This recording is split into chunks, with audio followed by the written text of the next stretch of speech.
Marekani imekuwa ikijitangaza kama mshirika wa maendeleo wa mataifa ya Afrika kupitia uwekezaji, biashara, misaada na ushirikiano wa kiusalama. Nyuma ya ahadi hizo kuna mkakati mpana wa kulinda maslahi ya kisiasa, kiuchumi na kijiografia ya Washington, hasa katika kipindi ambacho ushindani wa kimataifa dhidi ya China na Urusi unaongezeka. Kauli za biashara na uwekezaji zinazotolewa na Marekani hazipaswi kutazamwa kama juhudi za kawaida za maendeleo, bali kama sehemu ya mkakati wa muda mrefu wa kuhakikisha kampuni za Marekani zinaendelea kupata fursa katika sekta muhimu za Afrika. Madini kama cobalt, lithium, shaba, nickel, uranium na madini adimu rare earth elements imekuwa kiini cha ushindani mpya wa dunia kutokana na matumizi yake katika utengenezaji wa magari ya umeme, simu za kisasa, kompyuta, satellite na teknolojia za kijeshi. Marekani imeongeza ushirikiano na nchi zenye utajiri mkubwa wa madini hayo, huku ikisisitiza mikataba ya usalama na uwekezaji. Usalama umekuwa nyenzo ya kufungua njia kwa maslahi ya kiuchumi badala ya kuwa lengo lenyewe. Jamhuri ya Kidemokrasia ya Kongo DRC kama mfano, inaelezwa kuwa wakati Marekani imekuwa ikisisitiza juhudi za kurejesha amani mashariki mwa DRC,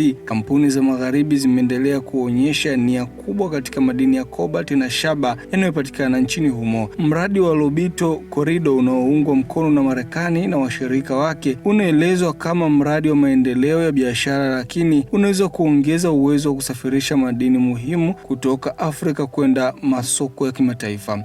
Mkakati wa usalama wa taifa wa Marekani wa mwaka 2025 unaweka wazi dhamira ya kuunda nafasi ya Marekani kama taifa lenye nguvu zaidi duniani. Kauli hiyo inaashiria kuwa sera nyingi za nje za Washington, ikiwemo zile zinazohusu Afrika, zimejengwa zaidi katika kulinda ushawishi wa Marekani kuliko kujibu vipaumbele vya Waafrika. Mataifa kadhaa ya Afrika yakiwemo Zimbabwe, Zambia na Kenya yameonyesha tahadhari kwa baadhi ya mapendekezo ya ushirikiano wa kiusalama kutokana na hofu kuwa masharti yake yanaweza kuyafanya yawe sehemu ya ushindani wa mataifa makubwa badala ya kushughulikia changamoto zao za ndani. Katika kulinganisha washirika wa Afrika, China imejijengea ushawishi kupitia uwekezaji katika reli, bandari, barabara, viwanda, umeme na miundombinu mingine chini ya mipango kama Belt na Road Initiative BRI na Global Development Initiative GDI. Tofauti na Marekani, Beijing imeweka msisitizo mkubwa kwenye maendeleo ya uchumi na miundombinu, ingawa miradi yake pia imekuwa ikosolewa na baadhi ya wachambuzi kuhusu madeni na ushawishi wa kisiasa. Afrika inapaswa kuwa makini isigeuzwe uwanja wa ushindani wa mataifa makubwa yanayowania rasilimali zake.